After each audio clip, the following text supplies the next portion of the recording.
Bom dia, boa tarde, boa noite a todos. Nós estamos aqui mais um episódio do Quem é o Chefe, hoje com o professor Nilson Magalhães Filho, um dos professores com maior, vamos dizer assim, capacidade do curso de Engenharia Civil, do Departamento de Estruturas. Boa tarde, professor, tudo bem? Boa tarde, tudo bem? Prazer estar aqui com vocês. Prazer é nosso, a gente agradece muito o aceite do convite, para participar desse projeto nosso, que a nossa intenção é exatamente conversar com os professores, com os docentes e trazer um pouco de experiência que nós não conseguimos na sala de aula. Porque na sala de aula nós temos todo um cronograma, 1h40 é pouco para esse cronograma, ainda mais para a gente conseguir tirar um pouquinho de experiência do professor. E assim, perguntando para o professor direto, assim, como que surgiu a engenharia na vida do professor? Foi algo que foi, desde criança já tinha uma visão, olha, eu quero ser um engenheiro, construção civil, ou foi uma coisa da parte familiar, alguma outra influência, ou foi quando chegou na fase, tem que fazer alguma coisa e apontou o dedo e escolheu engenharia? Olha, a opção pela engenharia se deveu, do que eu me lembro, à época, né? Pelo fato de que eu tinha uma afinidade com as disciplinas de matemática e física. Então, ali naquele momento dos anos antes do vestibular, né, em que eu fazia o segundo grau e também cursinho, né, eu optei por fazer o curso de engenharia por conta dessa afinidade. Na verdade, não existia nenhuma perspectiva ou previsão de atuação profissional ainda naquele momento, né? Assim, eu não tinha a perspectiva, o ideal, digamos, né, de trabalhar como engenheiro, mesmo porque não tinha muita noção ainda do que seria a profissão. Então, a minha opção por fazer um vestibular para a engenharia foi baseada na minha afinidade com os conteúdos de matemática e física, sobretudo. Naquele momento, como eu morava em Londrina, e só existia o curso de engenharia civil na UERJ. Hoje a gente tem o curso de engenharia elétrica também, e outras opções de outras universidades. Mas naquele momento, então, eu fui direcionado mais para a engenharia pelas civil. Afinidades. Eu pergunto porque essa é uma das coisas que a gente ouve muito, que às vezes a pessoa que entra na engenharia civil, vários falam que entra por questão exatamente das disciplinas de exatas. Né? Nesse período que o professor entrou para essa afinidade, houve alguma dificuldade assim que não esperava nessa afinidade que o senhor tinha, que era mais afim, ou foi mais disciplinas que vieram, por exemplo, na engenharia que a gente não tem muita imaginação, por exemplo, mecânica dos fluidos, hidrologia, hidráulica, até mesmo alguma de humanas, por exemplo, filosofia, sociologia?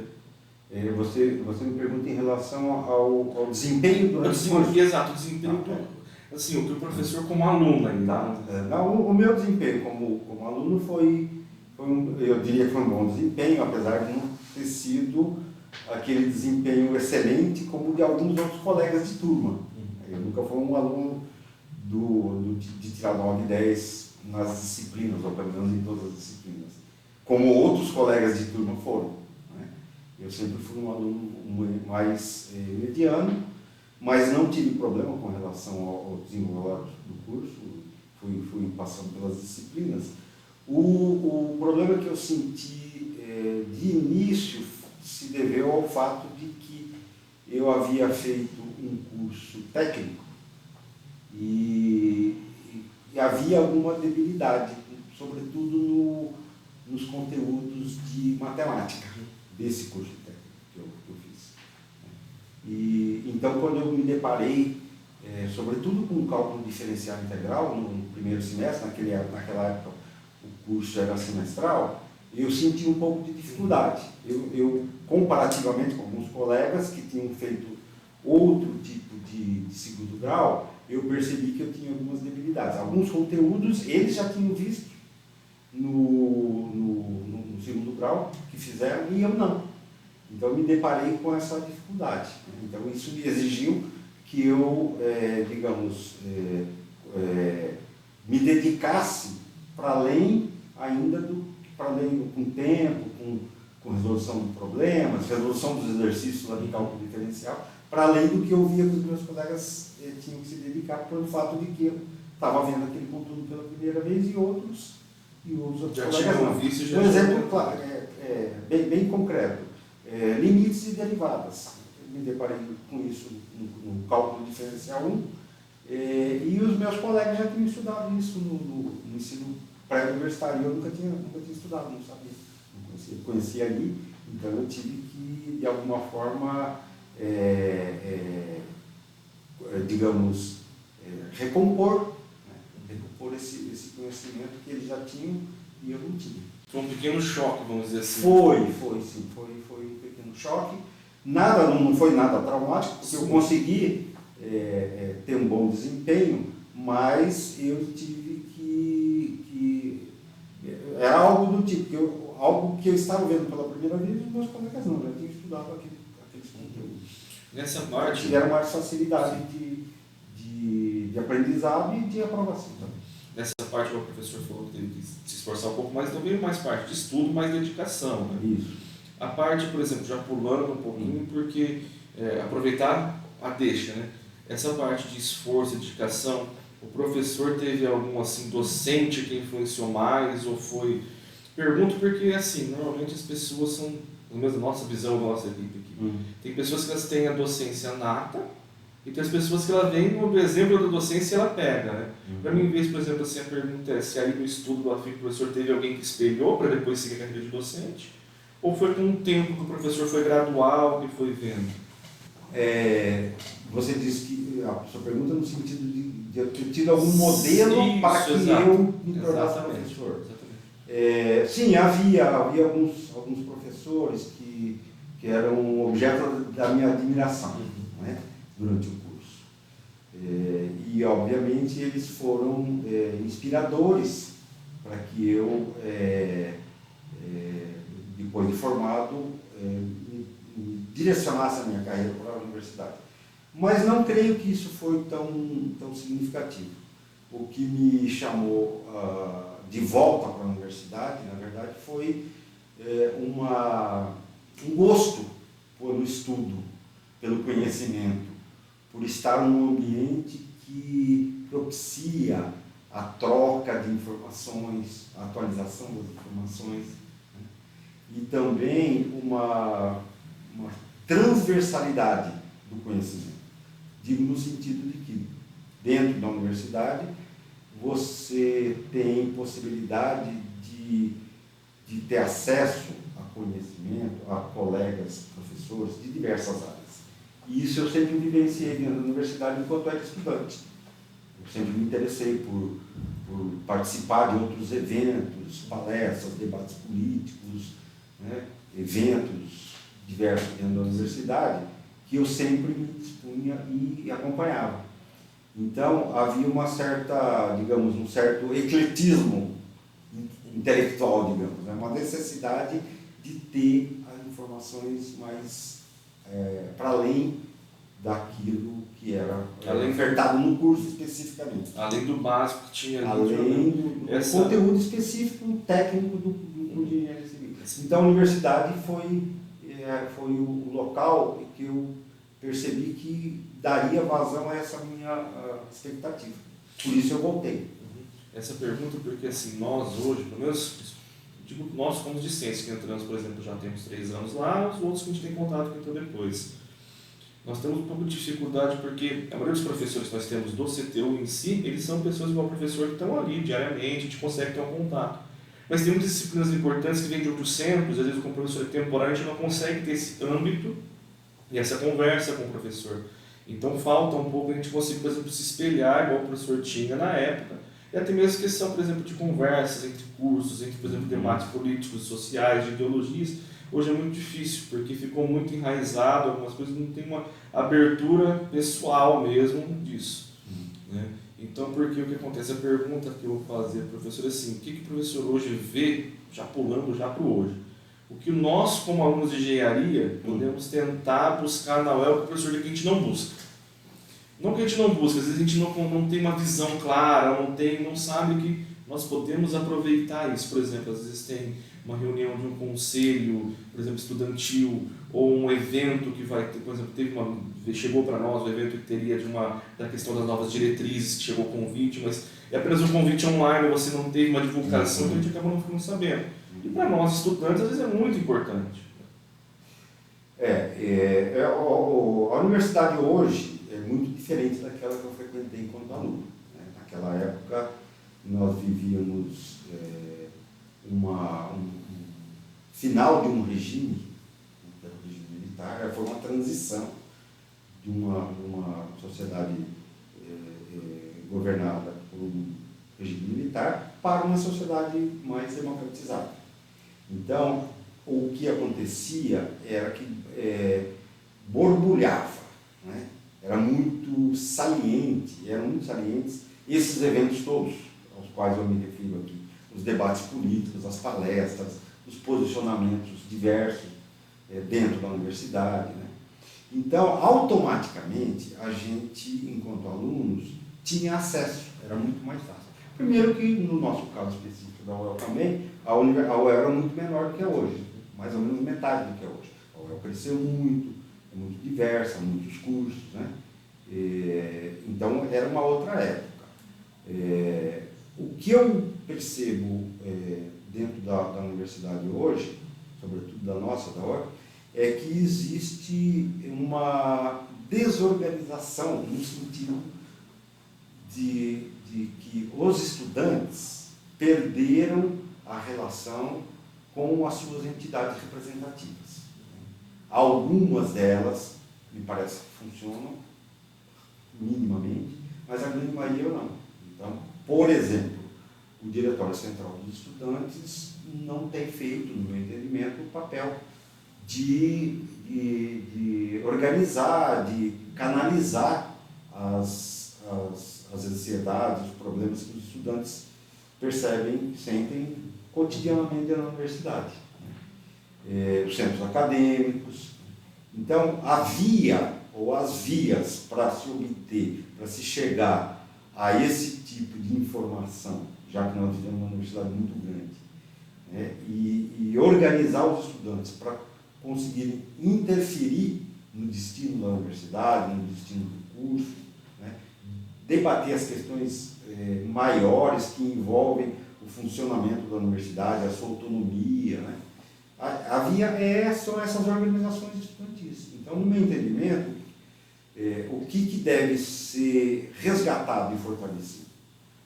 Essas organizações. Eu digo o centro acadêmico, né?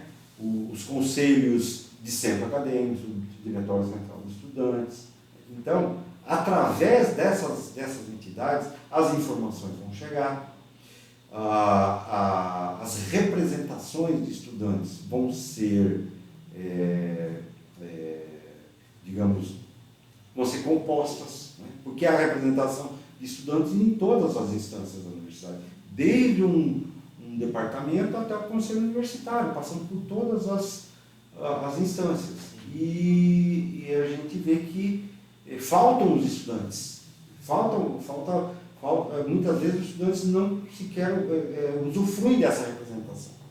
E é preciso ouvir os estudantes, e é preciso que os estudantes interajam com os professores, com os agentes universitários, no sentido de discutir o que é a universidade, que rumo que a universidade está tomando, e isso dentro dos cursos também. Então, eu acho que esse tipo de organização, né, facilita muito a circulação de informações e envolve os estudantes.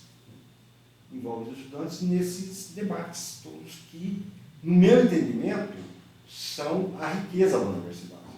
Obviamente, fazer um bom curso, um curso que te dê boa formação técnica, né, que te dê condições de exercer a profissão de uma forma digna, com bastante conhecimento, é muito importante.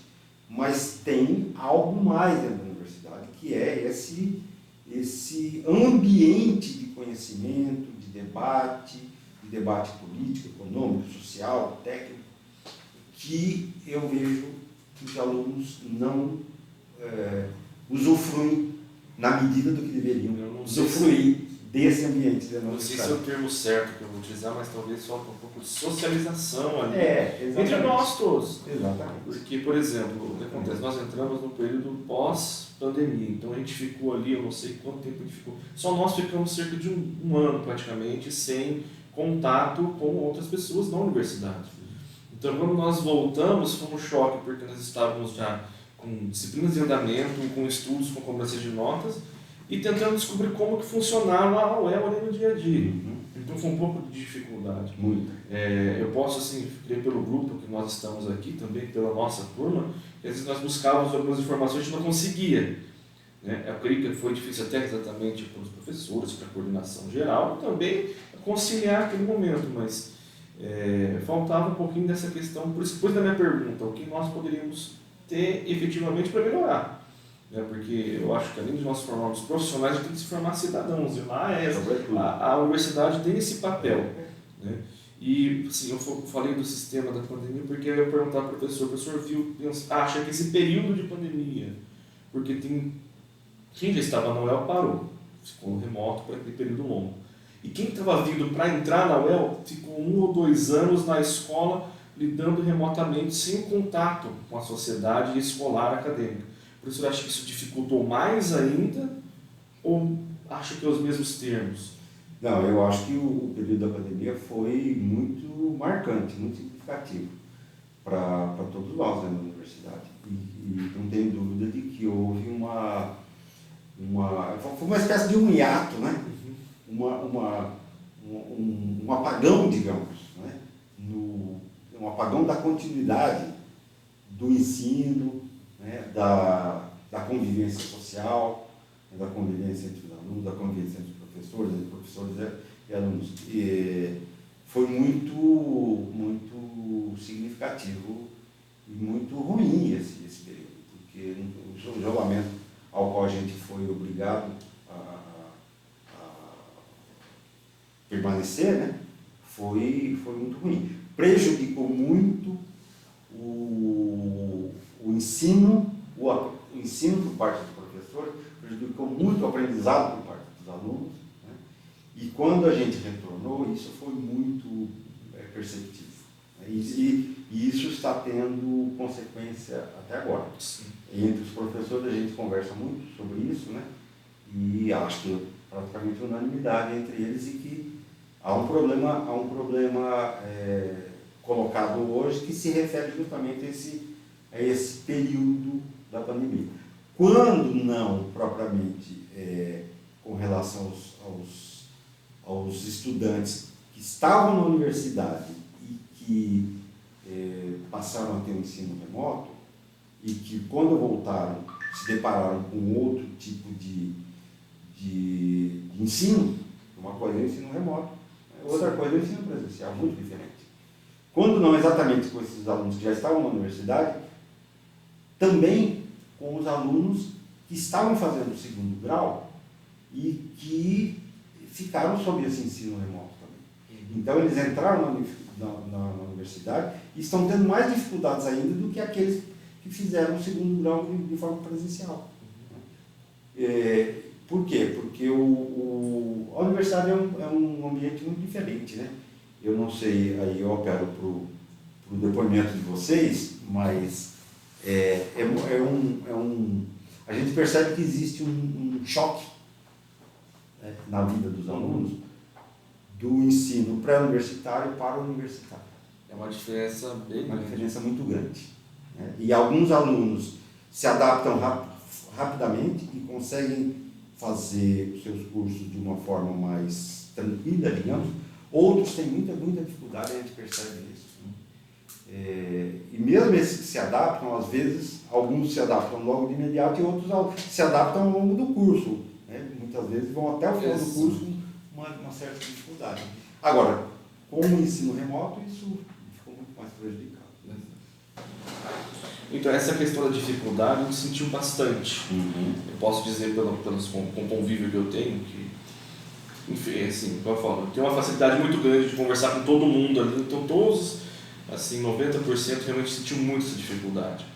Existe uma dificuldade maior porque foi que a maioria ficou nos últimos 2 anos do ensino médio no remoto, ou 1 ano, e voltou. E aí tem um choque muito grande no ensino. É sempre na primeira semana de provas, a gente brinca. A primeira semana de prova você divide a turma entre 50 e 30, porque 20 já desistem. E a pergunta que eu faço para o professor, pegando essa minha introdução, é como que o professor concilia, entendendo a parte docente, que tem que ter a cobrança docente, entender a parte social, que o professor sabe que existe uma diferença, por exemplo, do ensino público, particular, ensino presencial para o remoto, e também para os alunos. Porque eu vejo que tem muitos professores que eles não têm essa visão, outros têm, e o professor, assim, por nós já estudarmos, eles sabem que tem essa visão, mas se você explicar como que a gente pode pegar também como exemplo, porque vai sair muitos docentes de quem está vendo esse vídeo, e do nosso grupo. Então, para a gente ter uma ideia e também ter uma orientação, né, de como a gente pode lidar com essa visão de você ter que cobrar uma disciplina, uma matéria, mas você pensar em quem teve uma base mais forte, outra que não foi tão forte, porque infelizmente a gente sabe que o sistema de ensino público não é como deveria ser, né? E assim, como que o professor pode dizer para a gente, como que elabora algumas ideias para conseguir não cobrar o que ele necessita, mas também entender que tem um aluno que às vezes tem uma dificuldade, tem potencial, mas ele não tem ainda o conceito básico ali. Realmente essa é uma dificuldade muito grande que a gente percebe, né? Já de alguns anos.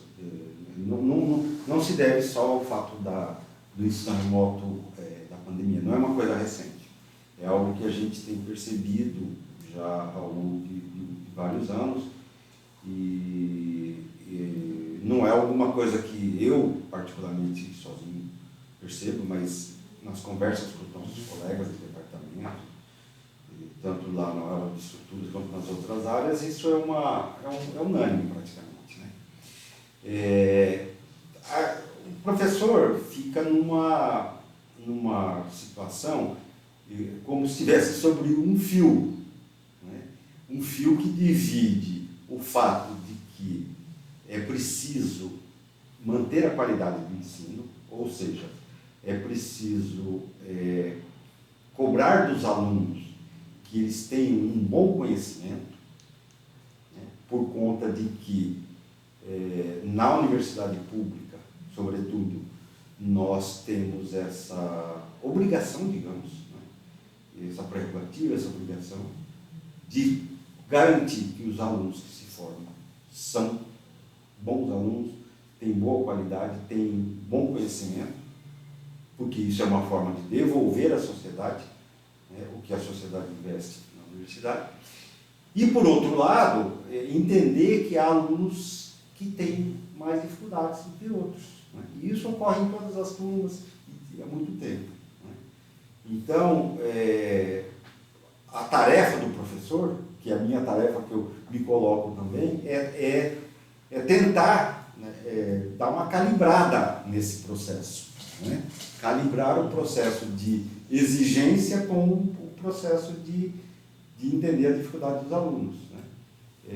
Realmente é muito complicado, é muito difícil a gente encontrar um equilíbrio entre essas duas coisas. É uma linha bem tênue. É uma linha muito tênue, é um equilíbrio muito instável, digamos, né?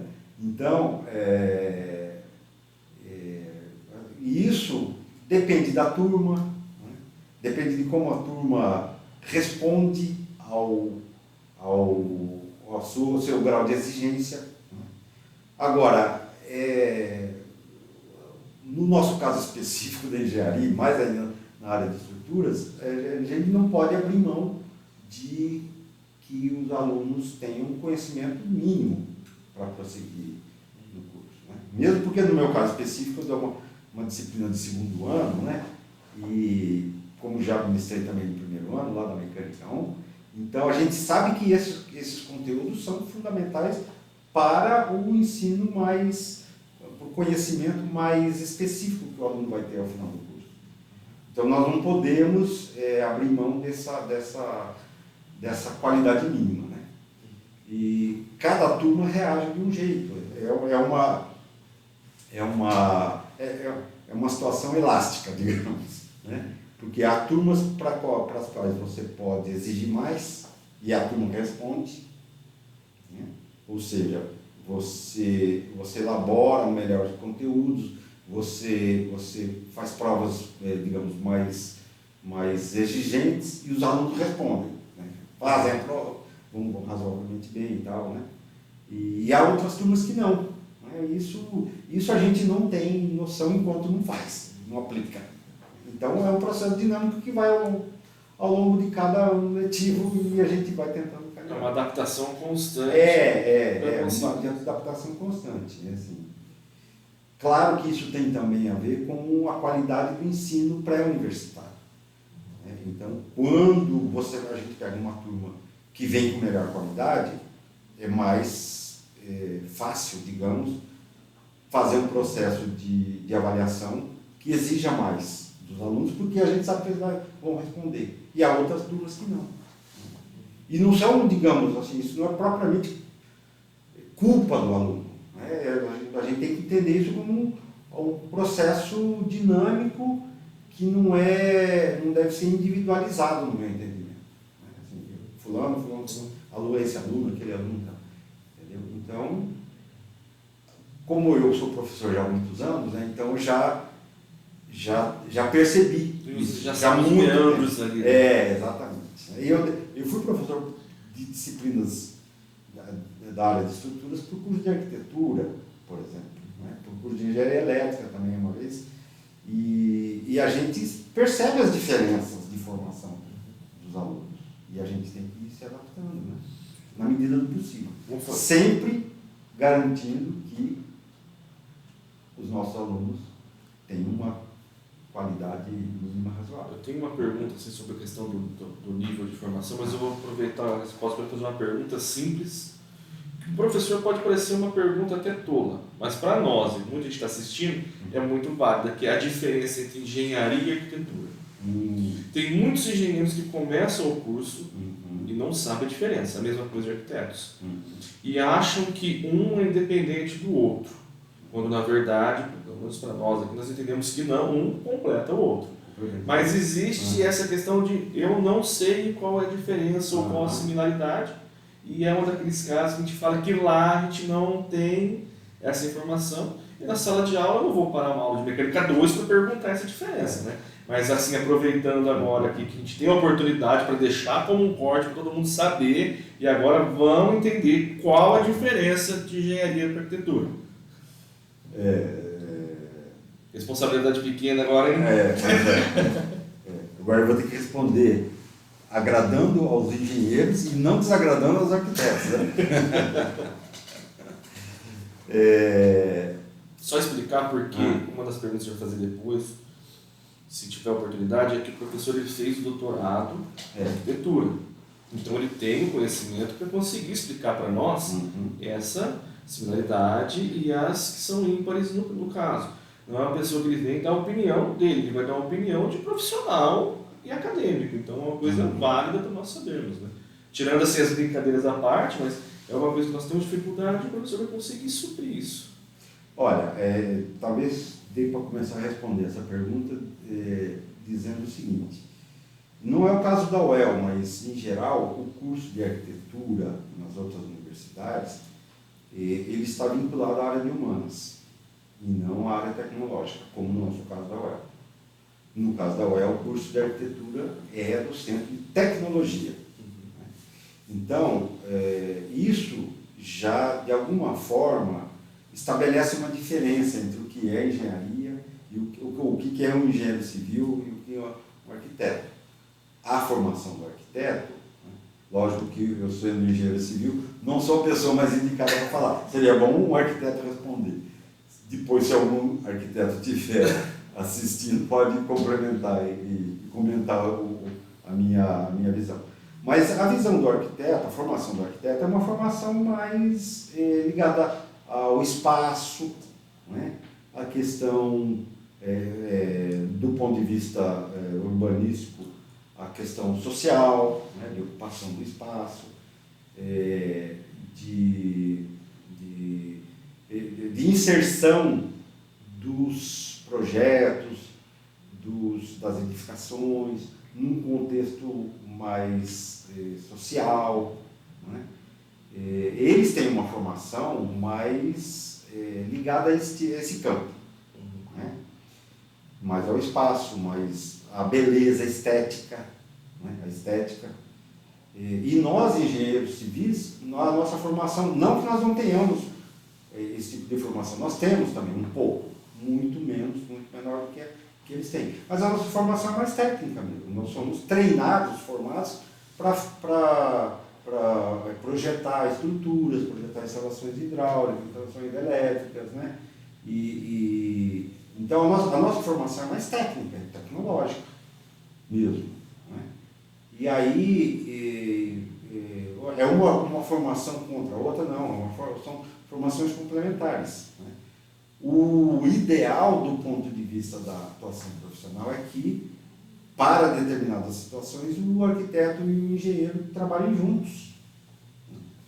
Por exemplo, uma edificação de um porte médio, um porte grande, e o arquiteto vai elaborar o partido arquitetônico, ou seja, o que ele vai levar em consideração na hora de fazer o projeto da arquitetura, dimensionar os espaços internos e externos da edificação, e muitas vezes é preciso de uma informação técnica para fazer isso. Por exemplo, pensando no nosso caso específico, como que eu vou estruturar essa edificação. E aí existe a necessidade, a importância da atuação do arquiteto junto com o engenheiro. Então, eles não concorrem, no meu entendimento, eles se complementam. Em geral, a gente percebe que o perfil do aluno de arquitetura é um pouco diferente do perfil do aluno de engenharia. Lógico, o aluno de engenharia, ele foi o meu caso, inclusive, ele tem mais afinidade com a matemática física. Tem que ter, porque senão ele vai ter... Não quer dizer que ele possa fazer o curso de engenharia, mas ele vai ter mais dificuldades. E o aluno de arquitetura não, ele está mais ligado à arte, mais ligado ao espaço, à estética. Tanto é que no vestibular eles têm uma prova de habilidade específica sobre isso. E a gente não. Legal. Agora, voltando na pergunta, essa foi uma parte que eu fiz só para aproveitar o conteúdo. Mas voltando lá para a questão, o professor falou da capacitação civil, que é foco. Como o professor vê hoje, eu não vou falar do nível da formação, mas o nível de exigência do mercado da construção civil em geral. Hoje, qual é o nível que o professor vê que nós temos que atingir? Assim, eu sei que a gente tem que sempre buscar a excelência no curso, mas, por exemplo, cursos extras ou uma disciplina a mais, o que nós temos que... O professor vê assim, a situação geral hoje, porque no Londrina nós temos várias construtoras que são multinacionais, né? Você tem a Plaense, tem a Oxis, tem a Vectra, então nós temos um mercado hoje para engenheiro que você tem uma gama muito grande para trabalho, mas também você tem uma exigência muito grande. E nós, dentro da universidade, nós só lidamos com essa exigência no 4º e 5º ano do estágio. E mesmo assim não é uma exigência plena, porque você fica 4 horas no estágio. E eu queria que o professor, pelo contato e convívio de muitos anos em contato com a universidade, com a sociedade, tenha uma noção que possa passar para a gente o que a gente pode esperar daqui 3 anos quando sair. Porque assim, 3 anos, 36 meses é muita coisa, mas o professor sabe gradualmente como que são as mudanças. Né? Primeiro, é importante dizer o seguinte, a formação do engenheiro, no nosso caso aqui do engenheiro civil, é uma formação ampla, é uma formação mais de generalista, não é um especialista. Né? Isso, as universidades e os cursos fazem uma escolha de programar as suas disciplinas, a periodização do curso, em função do perfil de profissional que ela quer formar. No nosso caso aqui, sempre foi um perfil mais generalista. Né? Então, o que acontece? Durante o curso de graduação, os alunos têm uma formação ampla, né? E não exatamente especializada. Né? O que é uma vantagem, no meu entendimento, porque quando o aluno se forma, ele fica com uma amplitude de possibilidades de exercício da profissão, e não só de exercício da profissão de engenheiro civil, porque há muitos engenheiros que vão trabalhar em outras áreas e são muito requisitados, né, e muito bem remunerados trabalhando em outras áreas. Área de administração, de economia, de mercado financeiro, há uma gama muito grande de possibilidades de exercício, não propriamente da profissão de engenharia civil, mas de exercício profissional em geral. Acontece o seguinte, dependendo de para onde se encaminha esse engenheiro, que tipo de profissional ele vai ser, se ele vai trabalhar numa empresa, numa construtora, ele vai acompanhar obras. Se ele vai trabalhar num escritório de projetos, ele vai fazer projeto de hidráulica, projeto de estrutura, projeto qualquer outro, até arquitetônico, né? Ou se ele vai trabalhar, por exemplo, com gerenciamento, num escritório, numa grande empresa. Em geral, né, há exigências para a atuação desse tipo de profissional que vão além do curso de graduação. E aí esse profissional tem que procurar alguma especialização. Por exemplo, o profissional vai ser formado, vai trabalhar no escritório de projeto de estruturas. Ele vai precisar complementar a sua formação. Por quê? Porque a formação da graduação é uma formação mais generalista, né? Então, o ideal e o correto, e a própria profissão acabar impondo isso, é que ele procure complementar essa formação. Um curso de especialização.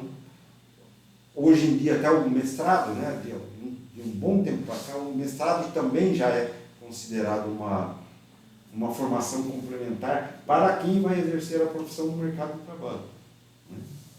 Antigamente, o mestrado era para quem ia seguir a carreira acadêmica, mestrado e depois doutorado. Hoje já não.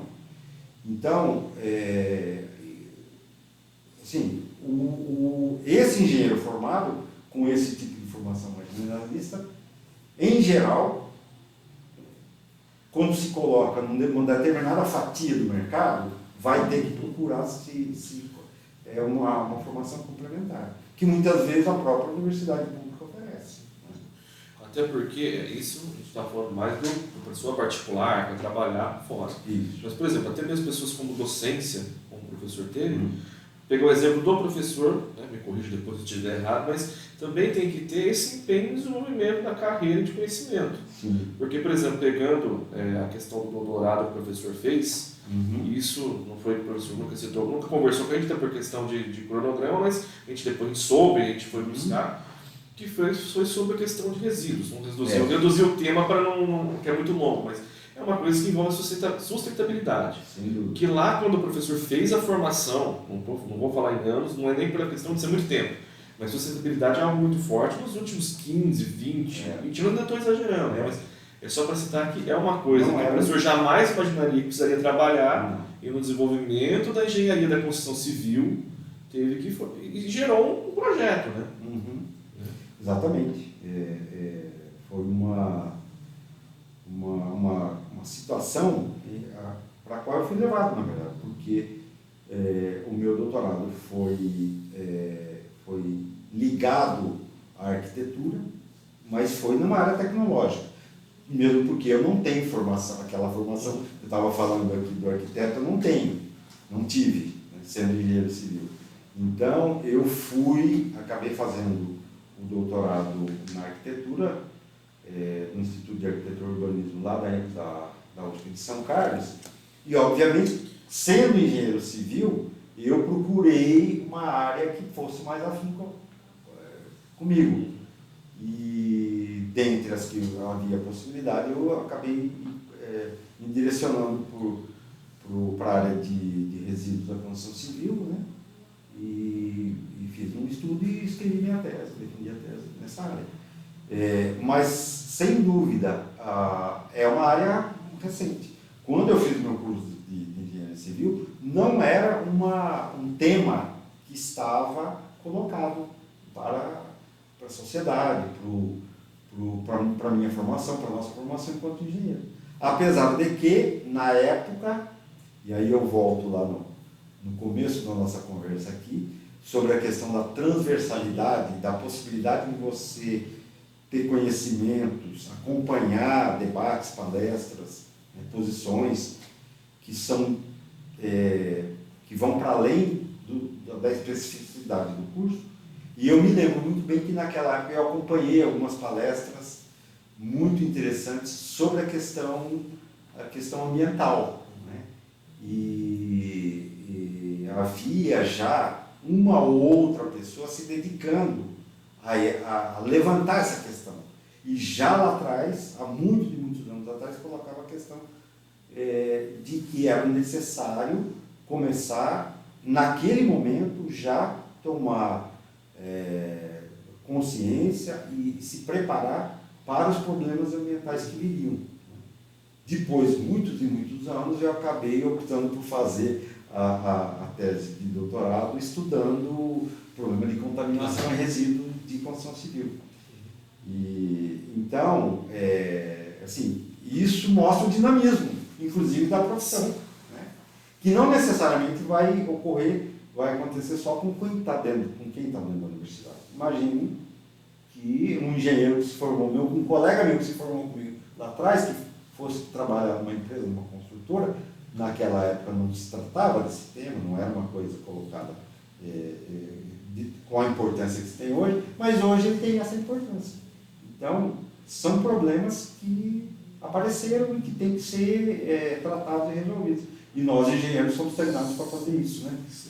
A formação de engenheiro é direcionada para resolver problemas. E essa é a nossa grande habilidade. Sim, a gente, igual eu falei, engenheiro é aquele que tem que resolver no menor tempo possível, com a maior eficiência possível. Exatamente. Né, para você não ter nenhum tipo de problema. Porque, por exemplo, às vezes eu até brinco, lógico, bem generalizando totalmente para quem vê e pensar que eu não estou falando mal, mas às vezes se um médico erra, ele mata uma pessoa. Se um engenheiro errar um erro, ele errar numa ponte, ele mata no mínimo 50 que estão passando ali na hora. É difícil.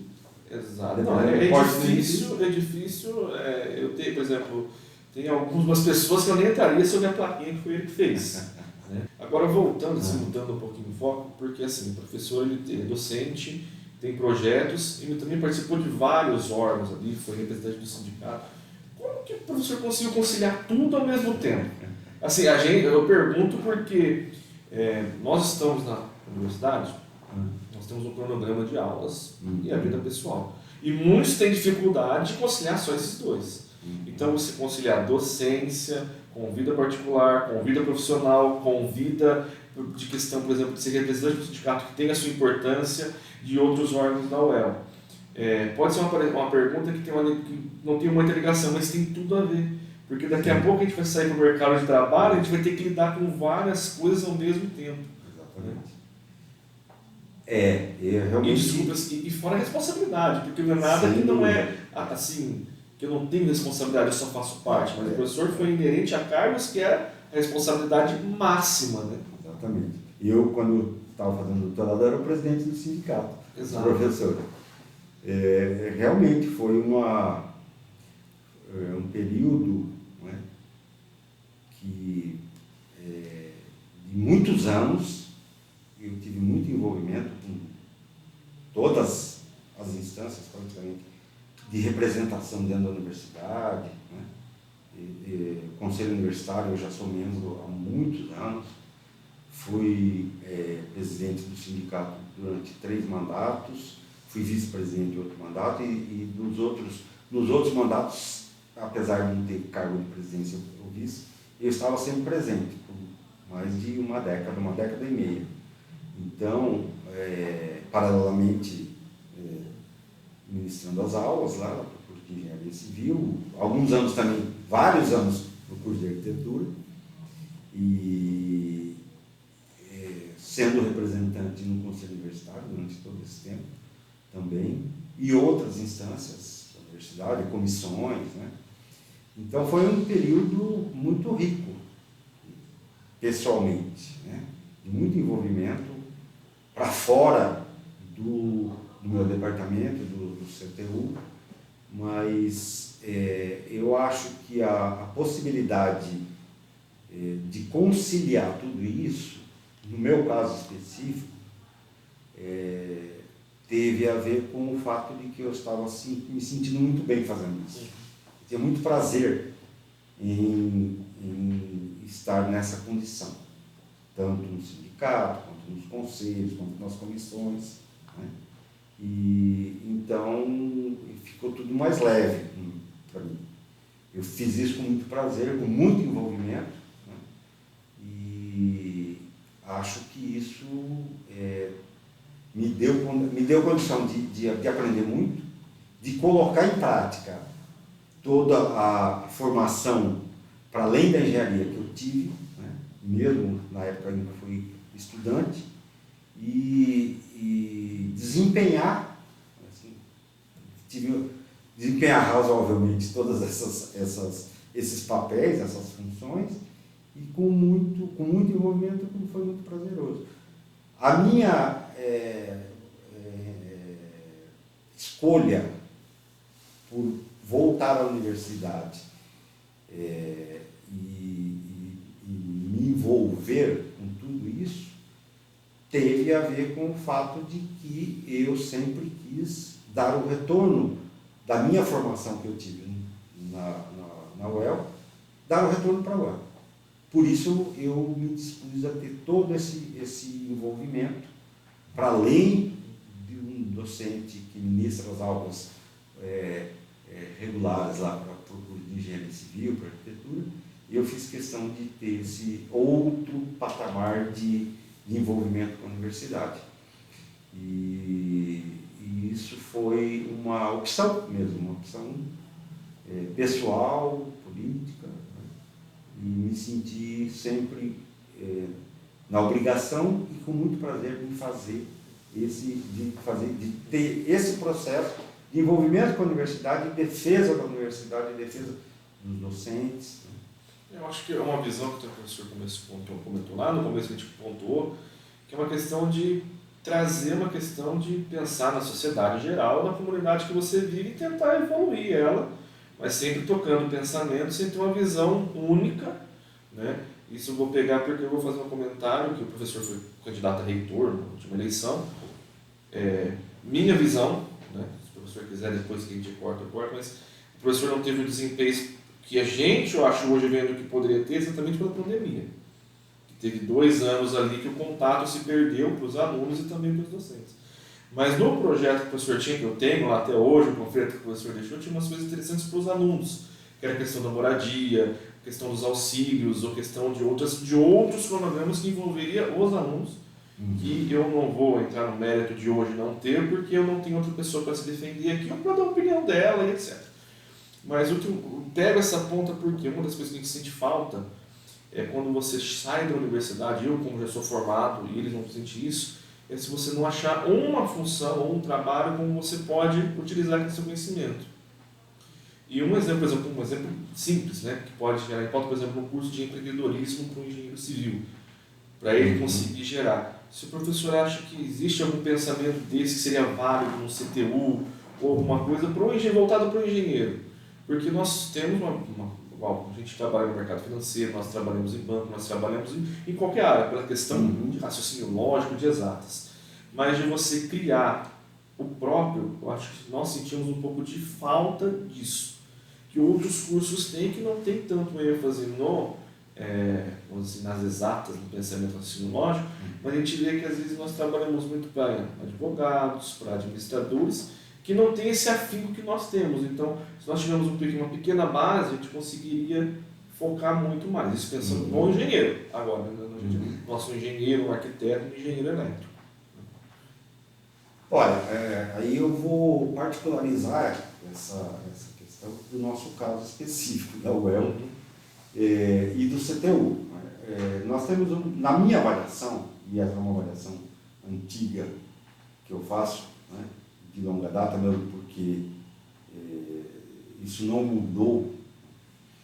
A nossa universidade, a UEL, tem um problema em relação a essa área.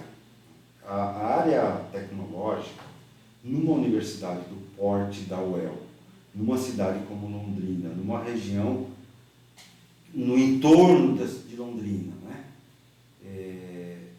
A nossa universidade deveria ter um centro de tecnologia muito maior, muito mais representativo, né? Que se ligasse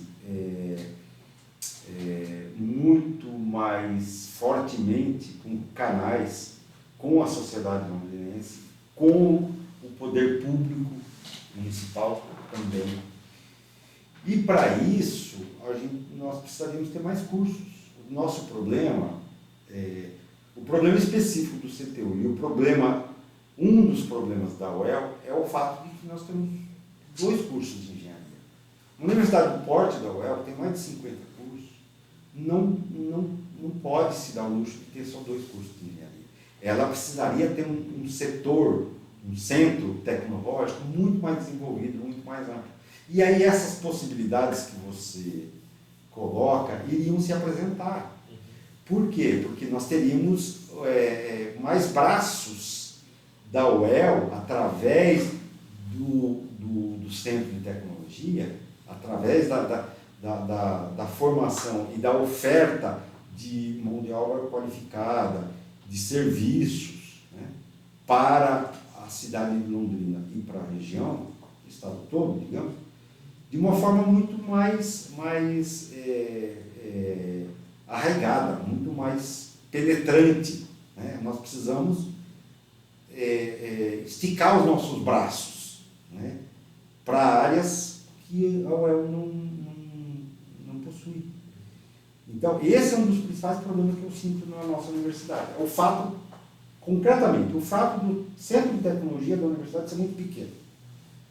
E a gente teria condições de ser muito maior, ter mais cursos e estabelecer essa rede com a sociedade, sobretudo com Londrina e região, de uma forma muito mais ampla e mais, digamos, sedimentada. Isso falta para nós. Eu acho que se a gente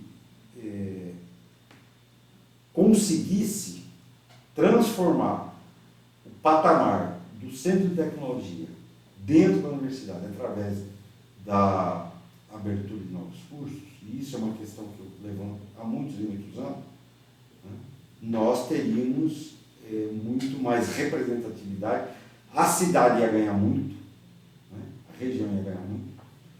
Eu falo isso também com a experiência de ter estudado na USP de São Carlos é uma cidade que é metade do tamanho de Londrina, ou menor até, e ela tem uma USP com diversos cursos de engenharia, tem a Federal de São Carlos também, e é um centro tecnológico do país, um dos maiores centros tecnológicos do Brasil. Proporcionalmente, talvez o maior. Então, por que Londrina não pode ser? Por que a UEL não pode ser?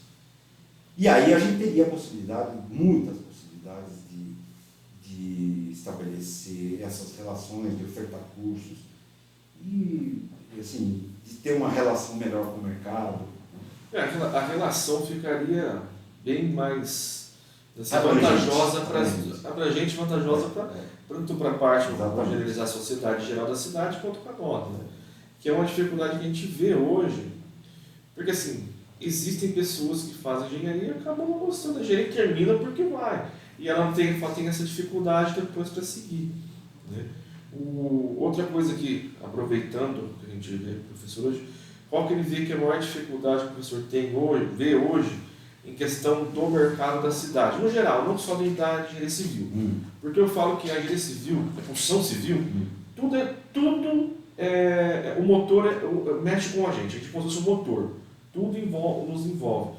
Em Londrina nós vemos que nos últimos anos o desenvolvimento, vamos dizer assim, industrial, ele não está, vamos dizer assim, eu não sei, talvez ele está diminuindo, vamos dizer assim, para não falar outro termo. E a parte de serviços cresceu muito. Mas para nós, como construção civil, isso é ruim. Né?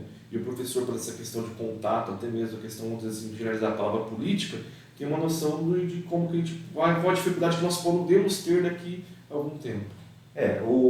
A construção civil em Londrina sempre foi muito forte. Né? Foi uma indústria poderosa, né? A opção pela não industrialização da cidade de Londrina foi feita há algumas décadas atrás, né? E aí, talvez o erro seja, a origem dos nossos problemas é essa, é lá de trás, né? De a cidade ter feito uma opção por se transformar numa cidade de oferta de serviços, né? Muita educação, medicina, né? Um polo importante. Não que isso seja ruim para a cidade, não é, claro que não. Né? Mas Londrina não tratou da questão da industrialização da forma com que deveria. A cidade foi crescendo, né? E foi se especializando em outras áreas. Né? Mas mesmo assim, no nosso caso específico, a construção civil em Londrina sempre foi muito forte. Né? Londrina é uma das cidades mais verticalizadas do planeta, proporcionalmente. Né? Essas informações estão disponíveis por aí. Né? E o que não é ruim para nós, engenheiros civis. Né? O problema é que a construção civil sempre depende muito do estado da condição de crescimento econômico do país. Então, ao mesmo tempo que quando você começa a ter um crescimento econômico, a construção civil se potencializa, né? Quando isso arrefece, ou seja, quando a perspectiva de crescimento econômico diminui, a construção civil sente muito. Então, nós ficamos sempre nessa gangorra, né? Como nós já vivemos há muitas décadas, uma situação em que nós não conseguimos ter uma estabilidade de crescimento econômico, né? Um índice de crescimento econômico contínuo, sustentável, então a gente fica ao sabor desse vai e vem da economia. E aí, do ponto de vista da engenharia civil, dos engenheiros civis, a gente fica muito instável. Há situações em que os engenheiros civis formados para a UEL saem todos empregados. E há outras situações, outras épocas, em que há muita dificuldade para conseguir emprego. Eu mesmo, quando me formei, nós vivíamos uma situação, está certo que fazem muitos anos, mas uma situação terrível no país, de recessão profunda. Então não tinha emprego para engenheiro. Pouquíssimos da minha turma foram exercer a profissão de engenheiro civil. E muitos foram para o mercado financeiro, trabalhar em banco e tantas outras possibilidades. O que falta no meu entendimento é essa estabilidade e essa confiança de que nós teremos uma política econômica que garanta sustentabilidade do crescimento. No momento em que isso acontecer, nós teremos a possibilidade de garantir, no nosso caso específico, para a construção civil, para a engenharia civil, que os nossos profissionais formados terão perspectiva profissional. Isso é a coisa mais importante. O aluno se forma, ele saber que ele vai ter condições de exercer a profissão, né? Trabalhar numa empresa, ou ter a sua própria empresa, ou trabalhar num órgão público, e vai conseguir ter uma carreira, digamos. Mas isso aí vem tudo de encontro com aquilo que a gente comentou. É igual eu falo, são duas coisas que às vezes nós não estou generalizando como todo mundo dessa sociedade que acha que não tem ligação. Por quê? Porque a construção civil acha que não tem ligação com nada. Na verdade, nós sabemos que tem em tudo. E a questão social de pensamento político e como sociedade que isso envolve. Enquanto nós estamos lá na universidade, não tivermos uma socialização independente de ideologia política, ideologia de política social, religião, de futebol, tudo, a gente não conseguir respeitar um ou outro. Sim. E entender a política, nós vamos acabar sofrendo com isso. Professor, agora sim, tem uma parte que a gente faz que é um quiz. São 13 perguntas que envolvem engenharia civil, a UEL, no caso do professor da cidade de Londrina, perguntas de curiosidades sobre engenharia, valendo cada uma tem um peso proporcional. Ao final desse ano... passar um gol. Não se preocupe, eu tenho o exame. Ao final assim, do ano, a gente vai ver os 12, 13 convidados que foram aqui ao chefe. O que tiver maior pontuação vai ganhar um jantar com a nossa equipe. Então é assim, fica tranquilo. Eu tenho que responder. A gente vai fazer a pergunta e o professor responde. A gente não fala a resposta se está certa ou está errada. Vai estar no vídeo, aí a pessoa vai saber. Posso começar? Pode. Com certeza não quer pegar um livro de consulta? Não adianta. Essas são 3 perguntas sobre teoria geral da engenharia, que são usadas na engenharia. A primeira pergunta: qual é a fórmula básica para calcular a área de um retângulo? Nossa, muito fácil. Lado vezes lado. Qual a unidade de medida é usada para expressar a resistência elétrica em um circuito? Ohms. Qual é a unidade de medida de potência no Sistema Internacional de Unidades? Isso aí me apertou, não lembro mais. Repete a pergunta, unidade. Qual é a unidade de medida de potência no Sistema Internacional? Aí agora sobre a engenharia, a área do professor. O professor leciona.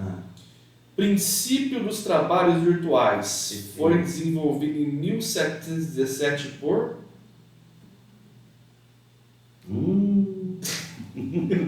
Esqueci o nome.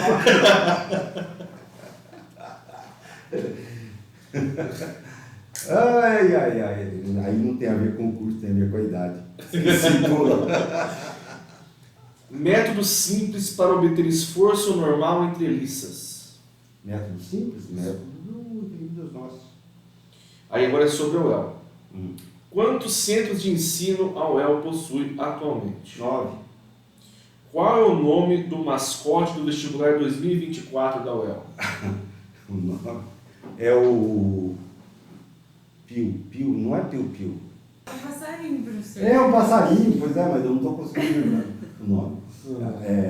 E prefiro não fazer comentários a respeito. Fica tranquilo que depois eu vou voltar lá dos princípios virtuais para dar uma chance para o professor. Tá, mas eu não me lembro mesmo.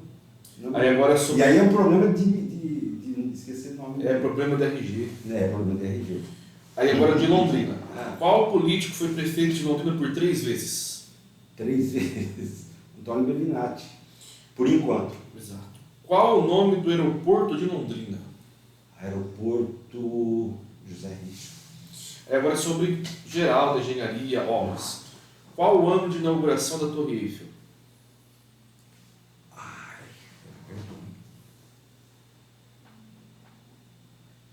Não vou lembrar. Qual o maior... Eu vou chutar e vou errar, né? Então, Eu vou ajudar o professor, porque está vindo uma prova de uma disciplina aí, quem sabe Deus não toca no coração. Foi antes de 1900. Mas eu não lembro exatamente o nome. Eu já vi várias vezes esse nome, mas eu não lembro. Aí qual é o maior edifício do mundo? É aquele lá do Dubai, cujo nome eu não vou me lembrar também. Depois a gente passa para a produção se ficar válido essa resposta. O ano de inauguração... Eu já sei que eu perdi o jantar.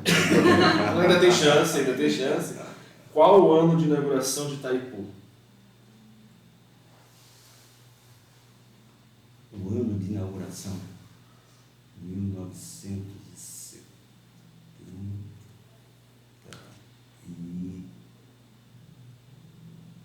Não. 80 e alguma coisa. Eu sei. 80 e alguma coisa, eu acho. Eu estive lá. 80 e alguma coisa, não, eu acho. eu estive lá em Estava sendo concretado. Aí em 78 ou 79. Então foi 80 e pouquinho, eu não lembro. Vou voltar na pergunta. 2 coisas que você não pode perguntar para uma pessoa que já está ficando velha: nome e data. Não é? Nome e data, cara. Mas agora aqui uma pergunta curinha, que ela vale, só essa vale 50 pontos. Opa. São 3 áreas. Eu vou dar a área que o professor escolhe. É sobre o EL, então é sobre o EL. Outra sobre a carreira acadêmica e profissional do professor. E outra sobre a mecânica de estruturas. Que é para escolher uma das 3 áreas. Pode escolher uma das eu três. quero falar sobre a UEL, porque é a minha paixão. Na UEL tem a Biblioteca Central. Uhum. Na frente da Biblioteca Central tem uma praça e tem a livraria. Em frente à livraria tem um busto. De quem é esse busto? Não lembro. Não lembro. Já estive lá. Tem até um vídeo meu lá, mas eu não lembro. Vamos dar outra chance para ele? Do lado do busto tem um painel. Exatamente. Vamos perguntar então. E esse painel estava no sei, olha, eu não respondo essa, mas olha, os entornos eu respondo. Esse painel estava no antigo prédio da prefeitura de Londrina, ficava no centro da cidade. Pode escolher outra, ou dar outra então. Escolhe outra, vamos dar Fala outra chance. dos professores, né? Docentes, é isso? Carreira de docente? Sobre a carreira acadêmica do professor. A minha? Tem a do professor e tem sobre mecânica de estruturas 2, outra pergunta. Então, a carreira. Na banca de doutorado do professor era formado por 5 pessoas. Professor Edivaldo, professor Javier Manzanegos, professora Keren Dornelles e... Gilson Morales? Não, mas essa eu confesso que essa estava fácil. Essa estava fácil. Porque o Gilson Morales foi o único que eu convidei. Que foi o professor da UEL. Essa aí foi... Faz o de mecânica para ver se ele consegue. Verdade. Outra pergunta agora. Qual o ano de nascimento de José Carlos Susequinde? Ano de nascimento? É. Eu falei com você. Então, outra. Você não pode me perguntar. Onde se formou José Carlos Susequinde? Eles foram na USP, né? Não, errei. Foi no Rio de Janeiro. Foi na Federal? Pois é. Mas eu tenho, você sabe que eu já falei para vocês que eu tenho um livro de cartas do Susequinde com o Niemeyer. Não comentou hoje. Conversas. Não vou lembrar o nome. Conversa entre eles. São cartas que eles trocaram.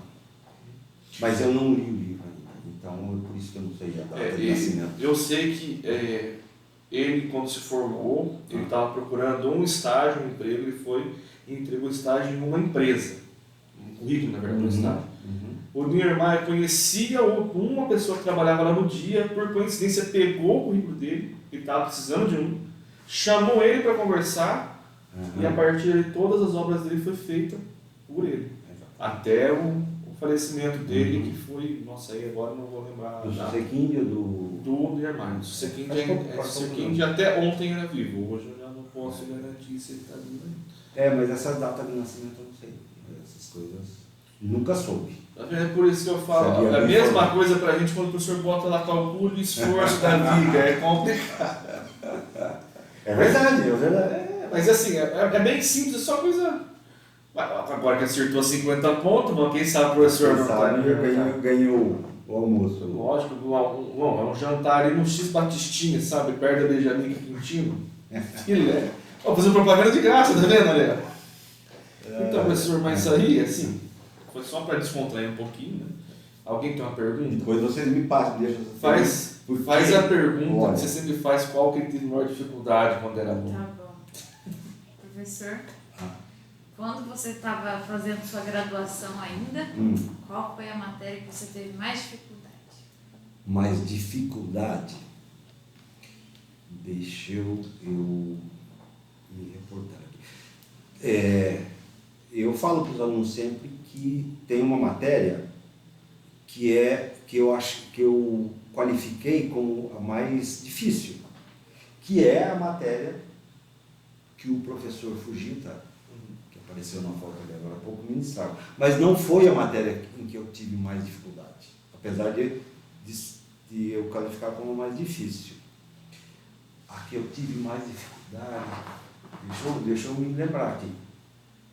Foi. Assim, se falar mecânica, de estruturas RM, vai ser... Não foi.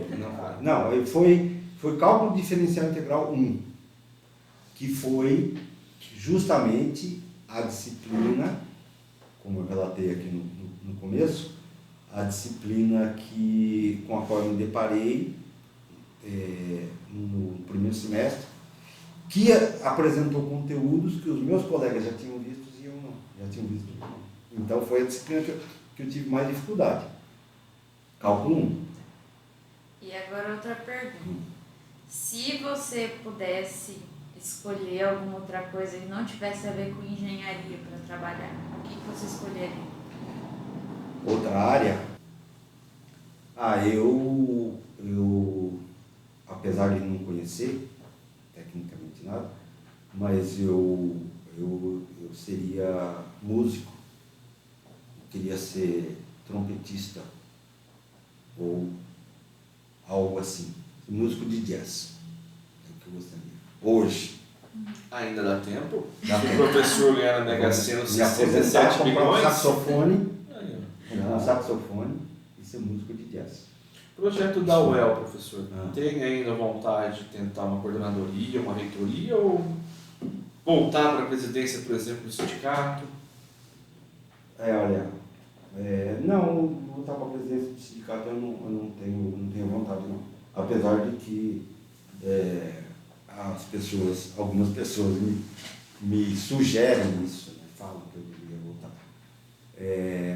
Para ser candidato novamente a reitor, também eu tenho recebido apelos para que eu seja candidato novamente.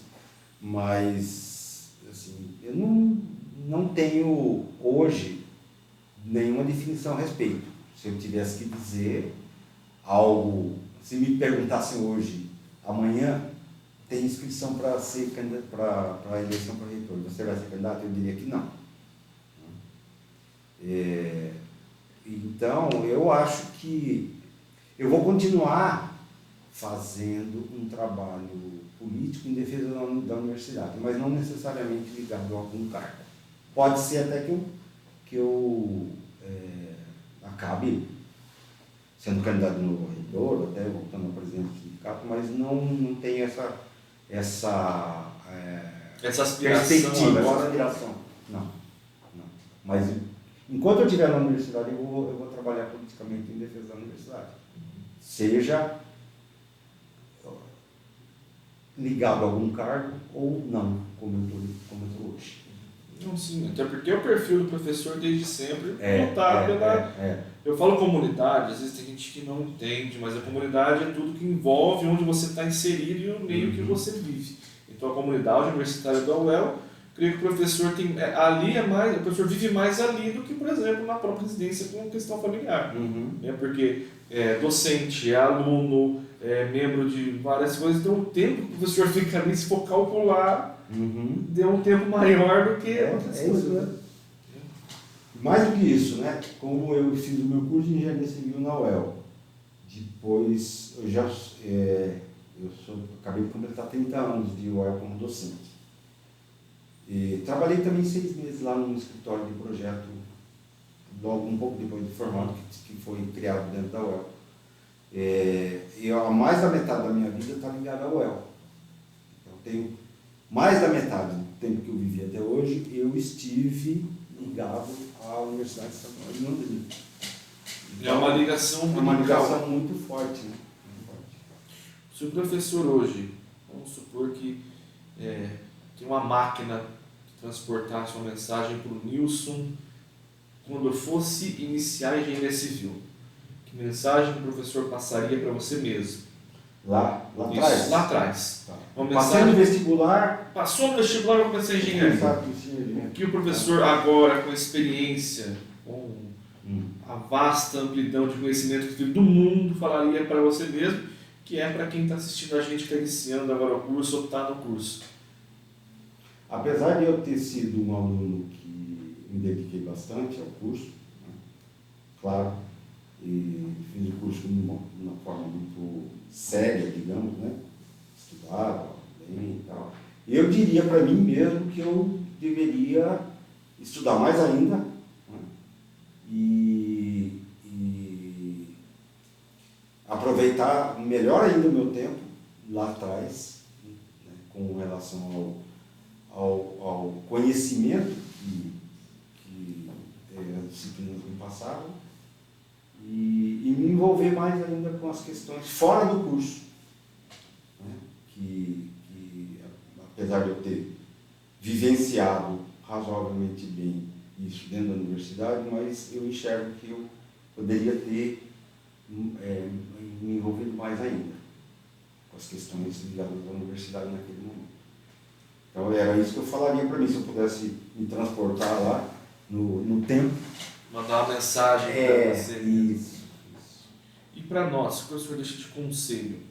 De conselho. Como pessoas que estamos nos graduando na universidade em geral, que estamos começando, quer dizer, eu já comecei, mas a maioria está começando a vida como cidadão, que conselho deixa para nós? Orientação, conselho. Não vou dizer que é para fazer isso, mas se puder, faça. Eu acho que é o mesmo conselho que eu estou me dando lá no ano de 1978, quando eu entrei no curso. Aproveite melhor o tempo com relação aos conteúdos, a estudar os conteúdos do curso e, para além disso, se envolva com as coisas da universidade como um todo. Acompanhe, se envolva, participe, compareça aos debates, entendeu?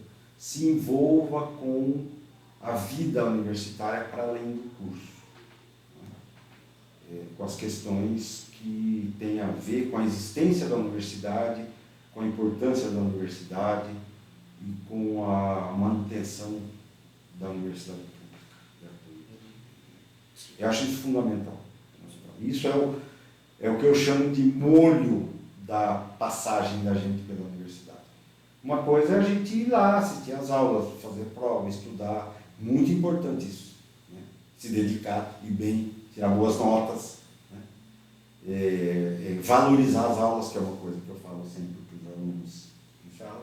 Mas, para além disso, vivenciar a universidade, porque é um momento único. Não vai ter mais. Você está fazendo o seu segundo curso, você está tendo uma segunda chance. Para você, o olhar que você tem para a universidade já é diferente de quando você fez o primeiro curso. Mas isso é uma exceção. Todo mundo passa lá e faz um curso em geral. Então, é o melhor momento da vida da gente, assim, da vida de estudante da gente. Então, esse molho, esse envolvimento político, social, né, de entendimento do que é aquilo, porque a universidade é uma coisa muito diferente. A universidade é muito diferente de tudo. Então, eu acho que é muito rico, não pode passar em branco. Não se deve passar pelo curso por uma universidade pública, como é a UEL, como se você estivesse passando por um segundo grau. Não é. É injusto você fazer isso com você mesmo. Você tem que se envolver, tem que entender o que é aquilo, tem que se informar o que está acontecendo com a universidade, o que está acontecendo com os seus entornos, a importância da universidade.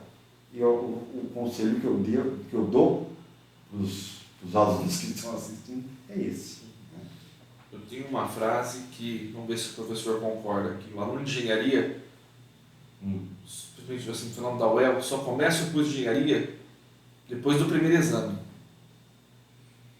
Porque aí vem a pressão que ele sabe que ele precisa realmente, aquela é o ponto final que ele fala, olha, eu vou, eu fico.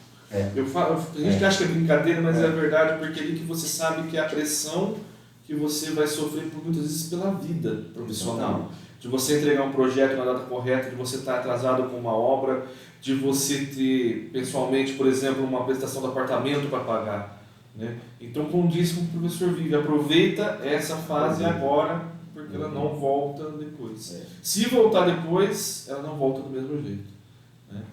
E outra pergunta que nós fazemos, professor, é assim, indicação. Um livro, uma pessoa ou uma personalidade, que o professor acha importante, nós conhecemos, de qualquer área, não precisa ser da engenharia civil, da construção civil, e uma obra, aí sim, da construção civil. O professor fala, nossa, essa obra é um referencial que busca em saber o que foi feito, como foi desenvolvido o projeto.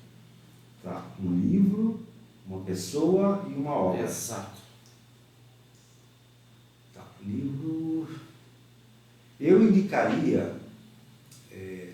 dar nome de livro, vou dar nome de um tema.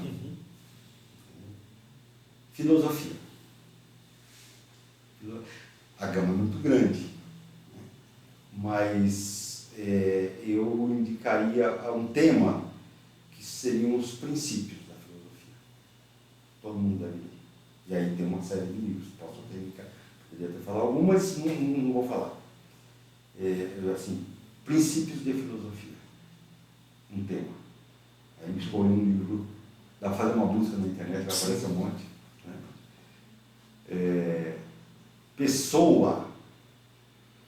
Uma pessoa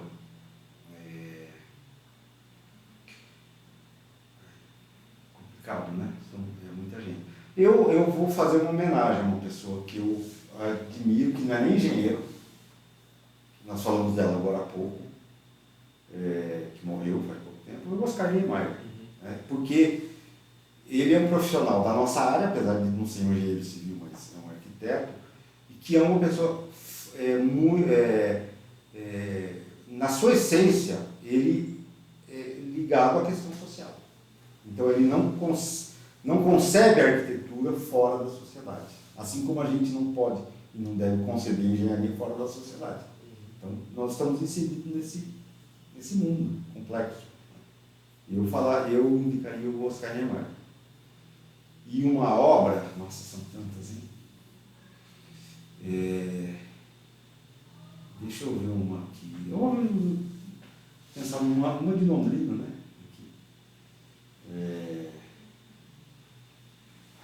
Importante.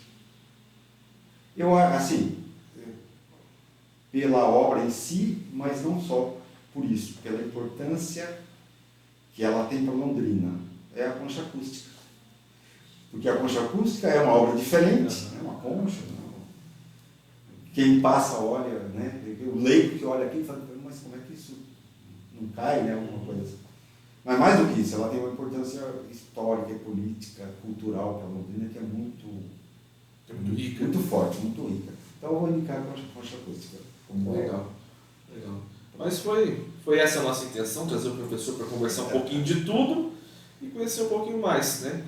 O professor quer fazer uma consideração final, alguma coisa que nós não perguntamos, o professor queria dizer, dar um spoiler da prova de sábado, alguma coisa. Não pensei nela ainda. Quer dizer, estou começando a pensar. Não, eu queria dar parabéns a vocês pelo projeto. Pelo que eu estou entendendo, é algo particular, no sentido de que não tem ligação, apesar de tratar da universidade do curso, né?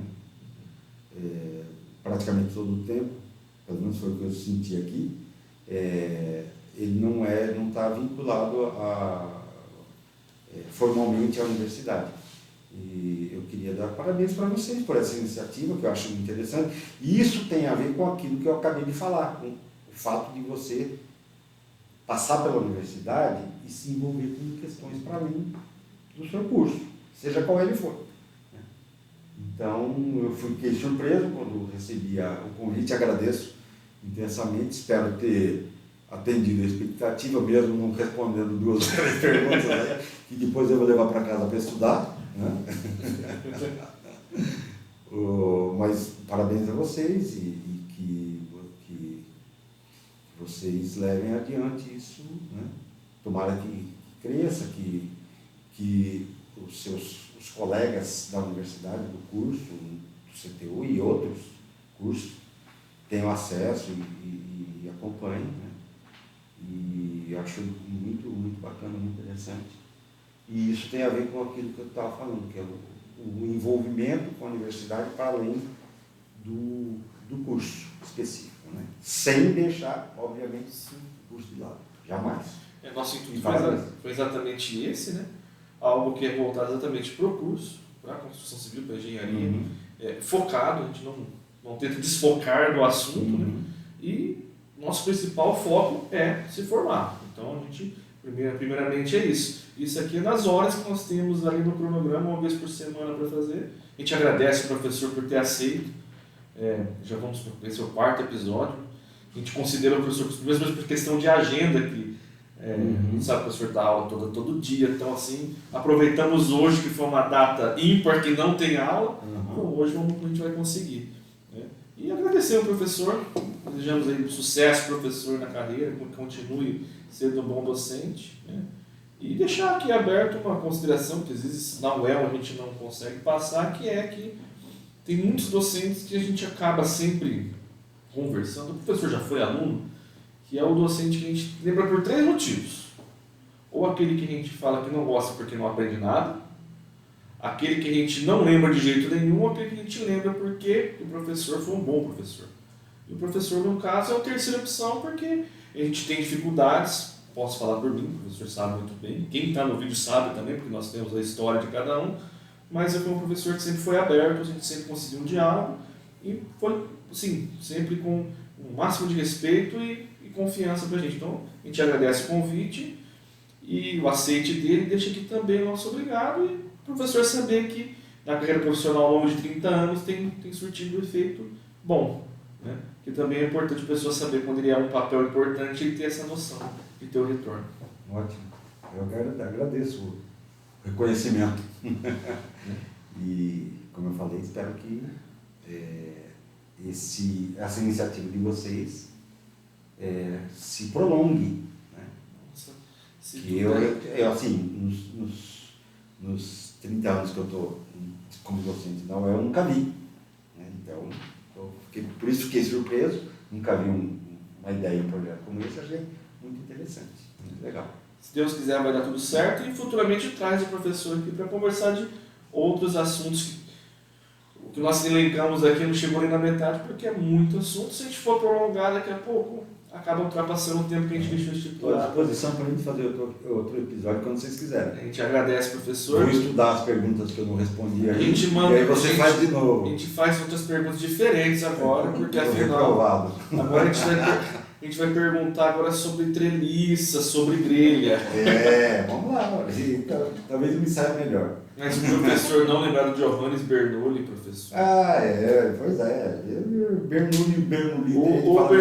O Bernoulli ele vem atrapalhando nossa vida desde fenômenos de transporte. Ele tá, é uma perseguição, é que nem o Pascal, né? Exatamente. Tem aquela velha piada, né? Que se não fosse a bendita da maçã cair, a gente tinha vida bem fácil. Qual que era a outra? A outra era, deixa eu dar uma olhada aqui, que nem eu lembro agora. Era um nome, era uma data. Não, é a data do nascimento do Susequim, jamais. Eu já estou esquecendo a minha. 1947. 47. O Susequim era bem novo quando fez os livros. Ele era bem... É um fenômeno. É o que a gente fala que é o gênio, né? É o gênio nato que ele tem. Mas beleza, professor, foi isso. A gente agradece. Deixa para todo mundo aí, muito obrigado. Siga a gente, curta. Qualquer coisa, deixa um comentário, a gente está à disposição. Abraço.